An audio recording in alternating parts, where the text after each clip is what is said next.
Bismillah ar-Rahman ar-Rahim. Toujours dans les cours didactiques simplifiés concernant l'apport de la biologie à la médecine, aujourd'hui on a choisi un thème ou une thématique concernant la glycation des protéines et complications tardives du diabète. C'est-à-dire, je vais essayer par le biais de l'apport de la biologie à expliquer tous les mécanismes de la complication ou des complications du diabète. On commence par d'abord les protéines. Les protéines constituent une masse importante et une composante importante de l'organisme dont on distingue deux types de protéines. Il y a des protéines de structurales qui constituent ou qui construisent la morphologie du corps humain ainsi que tous les organes et cellules. D'autre part, il y a ce qu'on appelle des protéines de fonction. Les protéines de fonction sont trop importantes. On va citer un peu les hormones, les enzymes, les facteurs de coagulation, etc. Maintenant, on revient à l'étage supérieur. L'étage supérieur, c'est l'ADN. L'ADN, il est le support de toutes les informations génétiques. Donc, il y a des gènes aussi. Chaque gène code pour une protéine donnée. Donc, la protéine, elle a l'information fixe, exacte, qui vient de l'étage supérieur, qui est l'ADN. Donc, ces protéines-là font en nous une partie importante dans le fonctionnement un peu des métabolismes, un peu des cellules, etc. Et on sait pertinemment que, par exemple, une hormone qui est une protéine, elle n'agit pas directement, donc elle a l'information, elle va vers la cellule. À l'extérieur des cellules, elle donne l'information au niveau d'un récepteur donné, et ce n'est qu'un second messager, qui est l'AMP cyclique ou un autre modèle, qui donnera l'information exacte qui a été donnée par l'ADN et le gène. Maintenant, la glycation. Toutes ces protéines qui sont dites structurales ou fonctionnelles peuvent être glyquées, c'est-à-dire elles fixent le glucose. Cette fixation d'abord, elle est sans l'intervention d'enzymes, elle se fait directement et systématiquement dès qu'il y a un contact du glucose à proximité de cette protéine. Bon, cette glycation d'abord, elle est fixe, elle est irréversible, c'est-à-dire quand elle est fixée, donc il n'y a pas de retour vers la phase initiale. Donc, le problème se pose chez un diabétique qui est mal équilibré, un diabétique dont le déséquilibre a une moyenne de glycémie de 2,5-3 grammes chroniquement pendant 5 ans, pendant 10 ans. À ce moment-là, il y a l'installation d'une des complications, même 2 ou 3. Donc, il y a, c'est-à-dire toutes ces complications du diabète.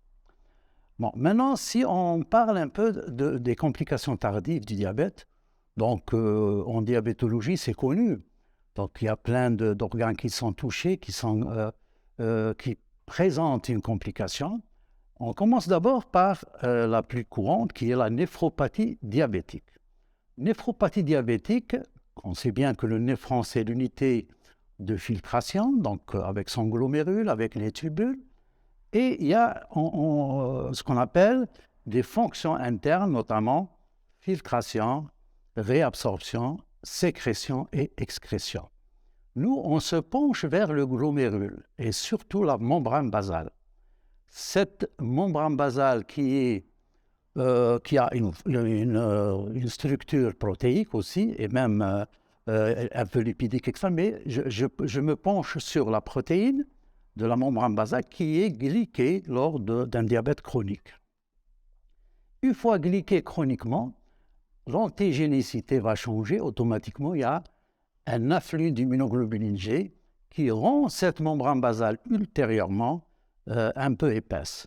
Et cet épaississement qui est chronique donnera une insuffisance rénale qui s'installera d'une façon insidieuse. Maintenant, si je prends le deuxième point qui est la neuropathie diabétique. On sait bien que les nerfs périphériques il y a des neurones, des présynapses, des synapses, etc. dont le rôle important c'est la conductibilité nerveuse. Et la myéline occupe une bonne partie, la myéline en tant que protéine occupe une bonne partie structurale des neurones. Cette myéline peut se glyquer en cas d'un diabète chronique et elle va modifier cette conductibilité, le potentiel d'action, etc. Toute la physiologie va être dérangée et d'où l'installation d'une neuropathie diabétique avec des douleurs, des paresthésies, etc. Donc le fond de ce mal de neuropathie, c'est la glycation de la myéline. D'autre part, si on prend le cas ophtalmique, cataracte par exemple. Cataracte, elle a plusieurs étiologies. Elle peut être idiopathique, sénile et d'autres, métaboliques même. Mais si je prends le cas du diabète, ce n'est pas toujours le cas, mais une des causes qui est à peu près à 40-50%. Donc, cataracte, elle est secondaire à un diabète chronique. Si je prends in vitro, c'est-à-dire en expérimental, le cristallin contient, disons, le liquide du cristallin, dont la protéine essentielle, c'est la cristalline. Cette cristalline peut se glyquer et si je prends le contenu du cristallin in vitro, c'est-à-dire en expérimental, avec du glucose à 3 grammes par litre, et j'incube à 37 degrés pendant des jours même, je vois qu'il y a une installation d'opalescence. Donc l'opalescence, ce qui explique en quelque sorte la genèse du cataracte lors d'un diabète chronique. Maintenant, la rétinopathie diabétique. Rétinopathie diabétique s'installe sur la rétine et au niveau de la rétine, donc, il y a toujours une structure protéique qui fixe le glucose. En fixant le glucose, va modifier son caractère de défense, d'antigénicité. Et à ce moment-là, il y a une réaction immunologique qui va installer avec des immunoglobulines G, qui va installer une réaction inflammatoire, voire pour plus tard un œdème. C'est pour cela que chez le diabétique, mal équilibré surtout, doit contrôler le fond d'œil au moins une fois par an. Maintenant, un autre volet, on dit souvent qu'un diabétique peut faire une athérosclérose. Il a une modification des lipides, surtout le cholestérol. Par contre, les triglycérides, c'est autre chose parce qu'on est dans la glycation. Parce que les triglycérides ont double origine, le glycérol qui provient de la dégradation du glucose et les acides gras qui proviennent de la dégradation des lipides. Nous, ce qui nous intéresse dans ce volet-là, c'est surtout le cholestérol. On sait bien que le cholestérol de l'être humain est à double origine. Donc, il peut être d'abord d'origine endogène, c'est-à-dire il y a la biosynthèse endogène du cholestérol, majorée par un enzyme clé qui est HMG-CoA réductase et qui est très utile dans le côté médicaments, etc., inhiber cette enzyme pour diminuer les lipides, etc., parce que le cholestérol peut aussi être secondaire ou primitif. Maintenant, comment le cholestérol augmente lors d'un diabète? Il y a une chronicité du diabète, il y a une augmentation du glucose dans la circulation automatiquement. Dans le cholestérol, comme il y a deux parties, il y a le cholestérol HDL qui est le bon cholestérol, et le LDL qui est le mauvais cholestérol, c'est-à-dire que le bon, parce qu'il est riche en protéines, et il ne se fixe pas sur la paroi vasculaire. Par contre, le LDL, il se fixe. Donc le LDL, en principe, dans son métabolisme réel, il a un récepteur au niveau hépatique et périphérique. Ce récepteur, ce qu'on appelle le récepteur, a sa petite protéine importante qui est l'ApoB100 et qui se fixe sur un récepteur pour qu'elle soit perfusée à l'intérieur de la cellule et métabolisée. Ça, c'est l'idéal parce qu'il y a un apport un peu énergétique, structural, des membranes, etc. Dans le diabète, il y a un problème. Quand c'est chronique, le récepteur qui est de nature protéique fixe facilement le glucose et aussi l'ApoB100, aussi elle est gênée par une oxydation faite par ce glucose-là, qui est en excès et chronique. Donc, cette perturbation des deux font que la clé et la serrure ne fonctionnent pas bien. C'est-à-dire que le LDL ApoB100 par rapport au récepteur à LDL, il y a un fonctionnement qui est réduit. D'où Dans la glycation, on dit une diminution fonctionnelle. Donc la fonction va diminuer automatiquement. Le LDL reste dans la circulation, il augmente. On dit ce diabétique ou ce patient a une hypercholestérolémie à prédominance LDL cholestérol. Et d'ailleurs, même dans la classification, nos confrères diabétologues préfèrent chez un diabétique avoir un LDL inférieur à 1 gramme. Par contre, la normale, c'est inférieur à 1,50 chez un individu normal équilibré. Bon, ça c'est pour les lipides. Un autre point qui est la circulation sanguine. La circulation sanguine, ou l'intravasculaire, il est fait par un courant sanguin, un plasma qui contient tout, les enzymes, les hormones, etc., majoré par l'albumine et les globulines. C'est la majeure partie, c'est des protéines importantes qui détiennent la pression oncotique qui est liée à la pression osmotique. Et il y a toute la batterie des hormones, des enzymes, des facteurs de coagulation, des immunoglobulines, tous de nature protéique. Le glucose, il est présent au niveau disons, en intravasculaire, il va se fixer d'une façon irréversible et systématique et sans intervention de l'enzyme. Dès qu'il y a glucose et protéines, il y a une fixation systématique irréversible. Bon, que fait le glucose quand il se fixe sur les protéines plasmatiques et les facteurs de coagulation? Il va augmenter la demi-vie de ces protéines. En augmentant la demi-vie, qu'est-ce qui va se passer? Donc, il y a une hyperviscosité sanguine. Donc, le sang devient hypervisqueux. Et en même temps, il y a une hypercoagulabilité. Le fait qu'il y ait une demi-vie qui est augmentée, les facteurs qui sont glyqués, etc. Donc, il y a deux phénomènes qui vont en quelque sorte perturber la circulation sanguine. Arriver à l'extrémité d'un vaisseau, au niveau des petites artérioles terminales, automatiquement, il y a une perfusion qui va diminuer du sang, automatiquement, il y a moins d'oxygène. Donc, il y a de l'hypoxie. L'hypoxie, au niveau de l'extrémité, notamment au niveau des orteils surtout. D'ailleurs, ça se déclenche au niveau des orteils parce qu'il y a moins de circulation. Le globule rouge trouve des difficultés d'arriver à l'extrémité, moins d'oxygène, donc il y a une ischémie, diminution de perfusion d'oxygène, voire nécrose et l'installation de ce qu'on appelle la gangrène.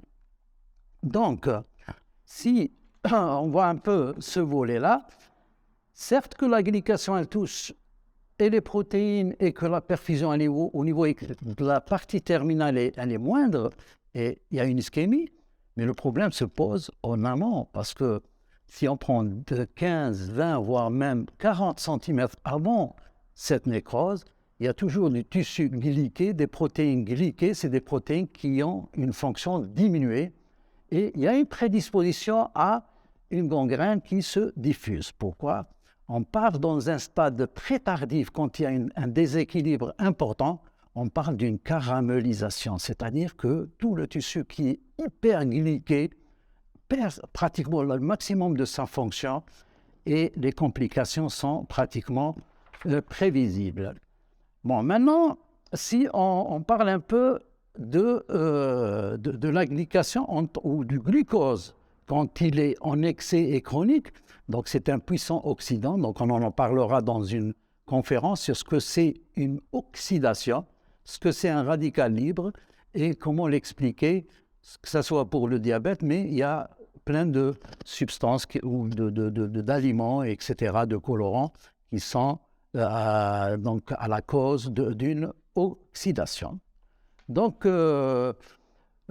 si je conclus cette modeste conférence, donc je dis que les protéines de l'organisme sont de deux types.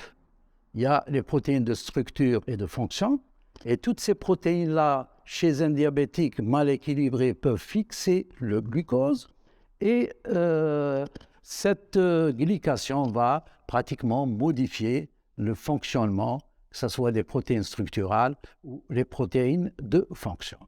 إذن أقول بالخلاصة لكي أعطي تفسيرا سواء باللغة العربية أو بالعامية عن هذا الموضوع، أقول أن الإنسان كيف ما كان عنده نوعين من البروتينات.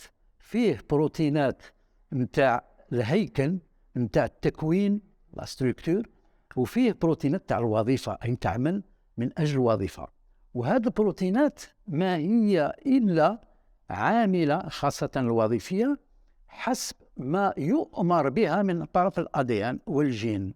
الأديان والجين له كل المعلومات الوراثية والصفوية والصفات إلى غير ذلك. فالبروتين يأخذ معلومة ويطبقها كما قيل له من طرف الأديان، يقوم بها في الخلايا أو في الأيض الميتابوليزم، يعني تكويني أو تبسيطي. إذن هذا نقول عنه في التداول بتكوين وتركيب البروتينات والشفرة، أي les différents codes génétiques avec الأحماض الأمينية تكون متسلسلة حسب ما يؤمر بها وتؤمر بها الطبق العلوي اللي هو الأديان. السكر هو عدو الإنسان، السكر عدو الإنسان، والرسول صلى الله عليه وسلم عليكم اجتنبوا الأبيضين، اجتنبوا السكر بالزيادة واجتنبوا الملح بالزيادة، وحتى الأبيض الثالث اللي هو الشحم كذلك. إذن أقول بأن السكر عدونا إذا أخذناه بعشوائية وبغير انتظام. فالسكر يلتحم ويلتصق بالبروتينات سواء ستركتورال يعني التكوينية أو الوظيفية، فبذلك عندما يكون دائما وطائلا ومزمنا، يعني أكثر من 5 سنوات 6 سنوات إلى 10 سنوات، تركيز تاع السكر يكون أكثر من 2.5 أو 3 جرامات في اللتر. أقول بأن هناك مضاعفات كثيرة، من بينها كما قلت أولا ترشيح في الكلى، فالترشيح في الكلى أو الشبكية الريتين ينقص من وظيفتها، أو أقول أن الأعصاب التي تمر في يعني الأعضاء سواء السفلية أو العلوية يكون هناك ألم، وهذا الألم ما هو إلا تسكر لمادة الميلين في وسط الأعصاب. كذلك أقول بأن السكر عندما يكون مزمن وبتركيز كبير يعطي كذلك يعني نسبة الكوليسترول يطلع إلى وهذا يعني سببه تسكر سواء المقبلات للريسبتور إلى غير ذلك. إذن وأقول كذلك أن السكري يعني عندما يلتحم بالبروتينات، خاصة البروتينات التي توجد في وسط الأوعية الدموية، لأن الدوران الدموي فيه حوالي 5 لتر من الدم يعني تتداول، والمضخة القلبية تدفع، فالمكونات داخل الأوعية الدموية وهي أصلا بروتينية، يعني الألبومين والجلوبولين إلى جانب الهرمونات الإنزيمات ومانعات التخثر إلى غير ذلك. أقول بأن كل هذه الأشياء وكل هذه المكونات البروتينية تلحم وتلصق السكر عندما يكون مزمن، وتنقص وظيفتها حتى أننا نقول بأن البروتينات داخل الأوعية الدموية يزيد عمرها، وعندما يزيد عمرها يصبح الدم أكثر لزوجة، أكثر تخثر. إذن حنا نقولوا بالعامية لا سيركولاسيون أو الدوران الدم راه ثقيل سي نورمال، باسكو البروتينات بزاف، مانعات التخثر كثيرة وتعمل بالأكثر وبالزيادة. إذن الدم خاصة الكرية الحمراء الحاملة للأكسجين يعني عندها يعني صعوبة كثيرة باش تصل إلى أقصى خلية، وخاصة في الصبع الكبير الأورتي، فهناك تبدأ بنقص الأكسجين ثم الإسكيمي أي نقص النيكروز أي النسيج يكون في طور أنه يفقد حيويته، يعني ان تيسو مور كاريمون، وهذا التيسو مور يسمى بسكون أبل لا غونغرين. إذا أقول بأن تسكر البروتينات والمضاعفات التي تكون عند مرض السكري، وخاصة عند مرض السكري الذي لا يحترم أولا دواؤه أو الريجيم نتاعو إلى غير ذلك، فالصعوبة تكون كبيرة في 10 سنوات التي بعد السكري.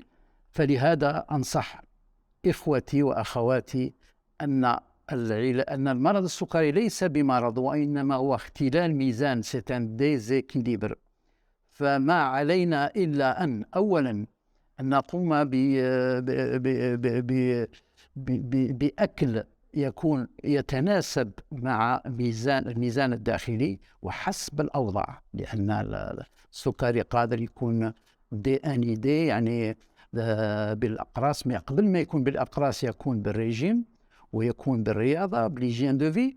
وعندما يعني الأشياء تصبح صعبة نوعا ما، فما علينا إلا أن نأخذ كل نصائح الطبيب، خاصة طبيب العائلة وطبيب الغدد الديابيتولوج. أقول بأن في أطفال دي من 5 سنوات وعندما يكونون يعني يمشون بانتظام وبدواء وبرجيم، حتى رأينا يعني العمر تاعهم يطول بفضل الله بيان سور، ويكونون بدون خاصة مضاعفات، يعني خاصة بالمضاعفات، لأن المضاعفات كما قلت سابقا أنها irreversible. يعني عندما النسيج نتاعنا يتسكر ويكون بصفة مزمنة، فالعلاج يكون صعب جدا، وتكون كذلك عرضة للبكتيريا الأنايروبية، يعني البكتيريا التي تلتهمنا، والنسيج يكون في التبادلات سواء الغازية إلى غير ذلك. إذن أقول شكرا على هذه المتابعة، وإن شاء الله تكون هذه المحاضرة نافعة إن شاء الله، وإلى محاضرة أخرى إن شاء الله.